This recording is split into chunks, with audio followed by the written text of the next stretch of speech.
تصور کیجیے ایک ایسی وادی کا جہاں پہاڑ آسمان کو چھوتے ہیں، دریا گنگناتے بہتے ہیں اور جنگلات کی سانسیں ہوا میں گونجتی ہیں، جو دنیا بھر کے سیاحوں کی توجہ کا مرکز ہے۔ یہ ہے آزاد جموں و کشمیر، ایک جنت کا ٹکڑا جو 70 سال سے اپنے وسائل کی لوٹ مار، دھاندلی، کرپشن، اقربا پروری، سیاسی رشوت، پاور کوریڈورز کی غلامی اور اشرافیہ کی عیاشیوں میں گھٹ گھٹ کے جی رہا تھا، جہاں 70 سال سے کوئی حقیقی قیادت، مخلص و بے لوث نمائندہ حکومت کبھی آئی نہیں اور نہ کبھی آنے دی گئی۔ جہاں کی خاموش چیخیں 29 ستمبر 2025 کو ایک قومی آواز بن گئیں، جہاں عوام نے خود ہی اپنے حقوق کے لیے گھروں سے نکلنے کا فیصلہ کر لیا، جو اس بات کا واضح ثبوت ہے کہ ان کا ریاست میں موجود سیاسی رنگ بازوں سے اعتبار اب اٹھ چکا ہے۔ عوام نے یہ جان لیا کہ یہ ہمارے نمائندے نہیں، بلکہ یہ ایک مراعات یافتہ خود غرض اور ہوس اقتدار کا مارا ایک ٹولہ ہے، جو محض ریاست کے وسائل اور وفاداری کو اپنے عوام کی فلاح کے بجائے اپنے آقاؤں کی خوشنودی کے لیے وقف رکھنے میں ہی کامیابی اور کامرانی سمجھتا ہے۔ ریاست جموں و کشمیر کا پاکستان کے ساتھ جو رشتہ ہے وہ ہمالیہ سے اونچا اور جھیل ڈھل سے بھی گہرا ہے۔ وہ آفاقی ہے، دینی ہے اور ملی ہے، جو انشاءاللہ تا قیام قیامت باقی رہے گا۔ آج کی یہ کہانی اس وادی کی بیداری کی ہے، جو صرف مقامی نہیں بلکہ عالمی انسانی حقوق کی لڑائی کا ایک حصہ ہے۔ دوستو، سستا آٹا یا سستی بجلی کوئی اتنا بڑا مسئلہ نہیں ہے۔ دراصل یہ مسئلہ ہے نام نہاد سیاسی قیادت اور ریاستی عوام کے درمیان ریاست کے حقوق کا۔ یہ مسئلہ ہے ریاست کے وسائل کی لوٹ کھسوٹ اور عوام کی محرومیوں کا۔ دوستو، یہ مسئلہ ہے اشرافیہ کے عیاشیوں اور ریاست میں بڑھتی بے روزگاری اور میرٹ کی پامالی کا۔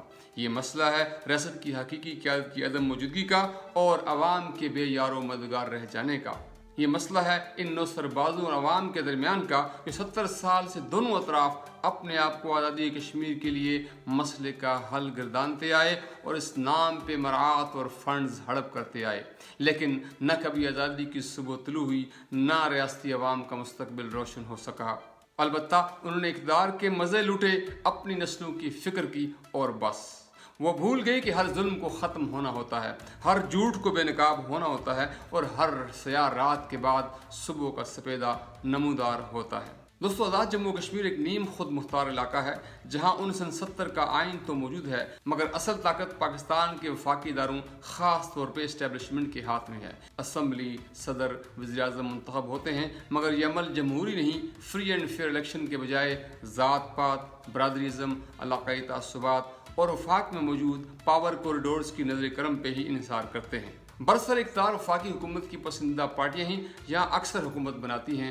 مقامی ووٹ کی اہمیت کم اور مہاجرین کی 12 مخصوص نشستیں اشرافیہ کو اسمبلی میں غنڈہ گردی کا موقع دیتی تھیں۔ یہاں کی نام نہاد سیاسی جماعتیں پاور کوریڈورز کی ڈکٹیشن قبول کرتی ہیں، کیونکہ ان کی بقا کا انحصار اسی پہ ہے۔ فنڈز میں خرد برد، سیکیورٹی ایشوز، الیکشن ریگنگ یہاں کی ریت ہیں، اور خوشنودی کا مطلب وفاق کی پالیسیاں نافذ کرو، مقامی مطالبات دباؤ اور شاہ سے بڑھ کر شاہ کی وفاداری کا اصول اپناؤ۔ دوستو، ان اشرافیہ کے جرائم کیا ہیں؟ 70 سال سے وہ ریاستی عوام کو آزادی کے بیس کیمپ کے نام پہ بے وقوف بناتے آئے ہیں۔ 1947 کی جنگ کو بطور ڈھال استعمال کرتے ہوئے انہوں نے بتایا کہ یہ عارضی ہے، اصل آزادی کشمیر کو مل جائے گی، ہم ہی تمہارے دکھوں کا مداوا ہیں، ہم ہی تمہارے سالار ہیں، مگر یہ ایک فریب تھا۔ انہوں نے وسائل لوٹے، اپنی عیاشیوں میں گم رہے۔ جیسے کہ دیکھیں، ریاستی ہائیڈرو پاور سے پاکستان کے لیے 30% بجلی اے جے کے پیدا کرتا ہے، مگر مقامی لوگوں کو 50 روپے فی یونٹ چارج کی جا رہی تھی، جبکہ لاگت 2 روپے سے بھی کم تھی۔ جنگلات کی کٹوتی اور سمگلنگ، قیمتی پتھروں کی سمگلنگ اور لوٹ مار، مگر ریاستی ترقی صفر۔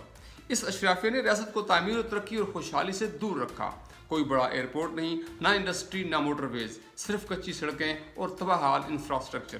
تعلیم میں 40% بچے باہر، صحت میں ہسپتال خالی۔ پاکستان کو 30% بجلی دینے والی ریاست میں لوڈ شیڈنگ 8 گھنٹے۔ اشرافیہ کی مراعات کسی امیر کبھی ریاست کے نوابوں جیسی، 53 وزراء، 1000 یونٹ مفت بجلی، لگژری گاڑیاں، 2 لاکھ ماہانہ الاؤنسز، نسل در نسل پینشن اور سب کا بوجھ आवाम पे। करप्शन, लैंड माफिया, ठेकों में लूट मार जो GDP का 20% खा जाती है, ये सब आज़ादी की जंग के नाम पे होता रहा, जबकि अवाम गुर्बत की जंजीरों में जकड़े रहे। ऐसे में जम्मू कश्मीर जॉइंट अवामी एक्शन कमेटी वजूद में आई, जो अवाम की तर्जुमान बनी। 2022 में महंगाई और लोड शेडिंग की लहर से ताजरों, सिविल सोसाइटी और आम लोगों ने इसे अपने हकूक़ के हुसूल के लिए प्लेटफार्म बनाया। फिर 29 सितंबर 2025 को कॉल दी गई, जिसमें एक्शन कमेटी ने 38 निकाती चार्टर पे शटर डाउन व्हील जाम मार्च की कॉल दी, जिनमें सरफहरिस्त मराअत का खात्मा और सियासी अमल में ब्लैक मेलिंग के लिए इस्तेमाल होने वाली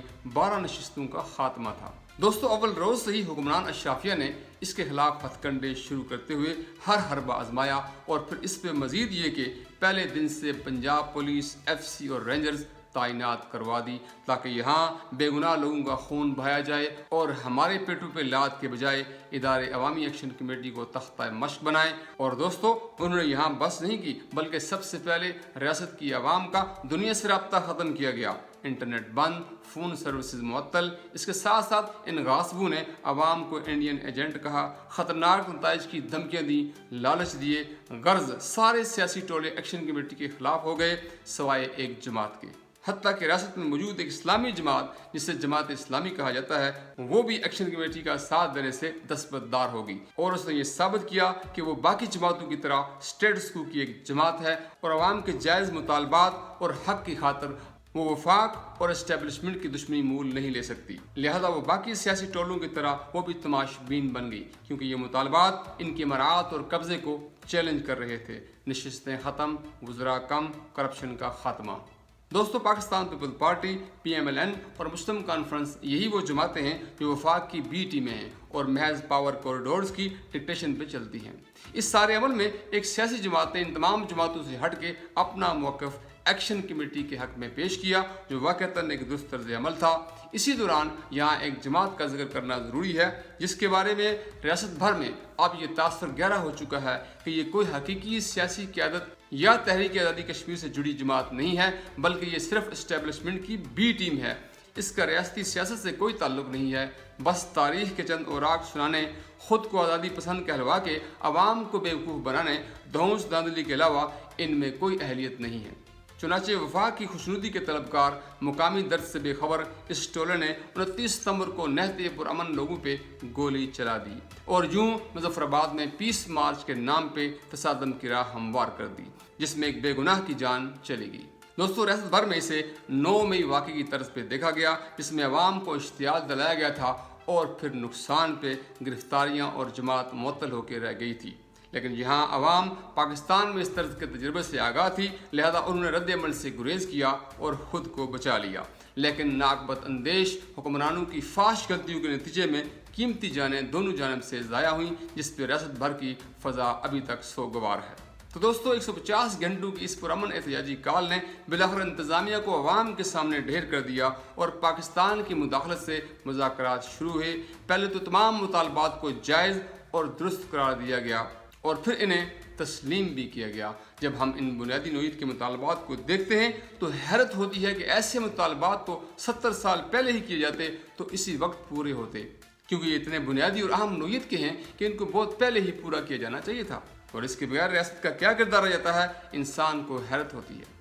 जैसे बिजली की तरसील में रुकावटों को दूर करना और बेहतरी लाना, 2 मज़ीद तालीमी बोर्ड्स का क़याम, मंगला अपरेजिंग के मुतासिरीन को बहाल करना, रियासत में सेहत कार्ड की बहाली, माजूर लोगों का कोटा मुख्तस करना, मुफ्त तालीम और हर एक के लिए मुमकिन बनाना। इसी तरह सारे मुतालबात ही बुनियादी ज़रूरियात से मुतल्लिक़ हैं, जिन्हें एक रियासत कम अज़ कम सतह में भी पूरा करने की पाबंद होती है। इसी तरह जहाँ आइनी तकाज़े रुकावट थे, वहाँ एक जुडिशल कमीशन का क़याम अमल में लाया गया, जिससे 20 दिन के अंदर या 15 दिन के अंदर अंदर सिफारिशात तैयार करने के अहकामात जारी किए गए। दोस्तों, अवामी एक्शन कमेटी की पुरअमन एहतिजाजी काल में तशद्दुद का जवाब तशद्दुद से नहीं दिया गया। पुरअमन मार्च, अपने बयानिए और सोशल मीडिया से आवाज़ पहुँचाई गई। रियासत भर में पूरी अवाम ने शटर डाउन, व्हील जाम करते हुए साथ दिया, मगर हाथों में सिर्फ प्ले कार्ड्स। ये अवाम की मुत्तहिद ताकत थी जो अशराफिया को घबराने पे मजबूर कर गई। दाद इस बात की कि 4 मिलियन लोगों ने एक प्लेटफार्म पे खड़े होकर साबित किया कि पुरअमन मुज़ाहमत तब्दीली लाती है। रियासती अवाम ने साबित किया कि इत्तफाक व इत्तेहाद की दौलत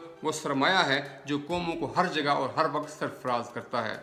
आवाज़ दो, हम एक हैं। ابلیس نے کہا تھا مگر ہوشیار رہنا، یہ قوم ہے بیدار، اس کے سینے میں ہے خودی کا شعلہ فروزاں، اگر اس نے پکڑ لیا اتحاد کا راز حیات تو میری سلطنت خاک میں مل جائے گی ایک رات۔ آپ کا بہت بہت شکریہ، اپنے چینل سے جڑے رہیں، اسے لائک شیئر اور سبسکرائب ضرور کریں۔ اگلے ویلاگ تک کے لیے اجازت دیں، فی امان اللہ۔